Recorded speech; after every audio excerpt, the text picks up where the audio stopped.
E pākati ana nā whānau ki te motu o Aotea. Kei te ata whai tēnei rina raupā a Nathaniel Howe I tōna hapu a Ngāti Rehua, ma runa waka topa topa. Karekau he hiko e rā momo mea, nā reira he ua te tino mōhio. Engari kei reira tonu a Ngāti Rehua, Ngāti Wai ki Aotea, mahi ana I o rātou mahi. Me whai poti wakararerani rāno.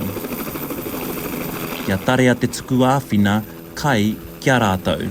He pakeke kia whiwhi tōtika I ngā kōrero, mo te āhua kua pā ki ngā whānau ki runga I te whenua. Etahi o ngā whānau e noho ana ki ngā mautere ko rātou noiho tērā. Nā reira ki te kore e whai wāhi etahi o ngā pōti ki te ngā waka ki te u ki a rātou, ka kore pē whiwhi tautoko. Koira pēr tētahi o ngā uauatanga nui. Engari te āhuatanga ki ahau, he mahi ngā mahi mai a tāmaki makaurau te tuku I ngā rawa, I ngā kai, me te aroha o te iwi tonu ki a tātou whanaunga. Me kakari aha koa te aha.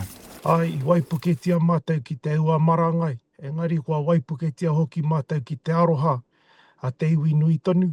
I went out via Facebook and said, hey, if anyone's heading north, because I can't get into at the moment because I'm not a local, but yesterday we had 2 carloads that picked up stuff and literally cars just backed down the drive, opened the back, filled them up, off they went. Kāre anō nā mahi kia Otinua, mā hora ana te aroha mo Aotea, I te rauemi, mō nā rā e tū mai nei. Tāro Black, mātuia.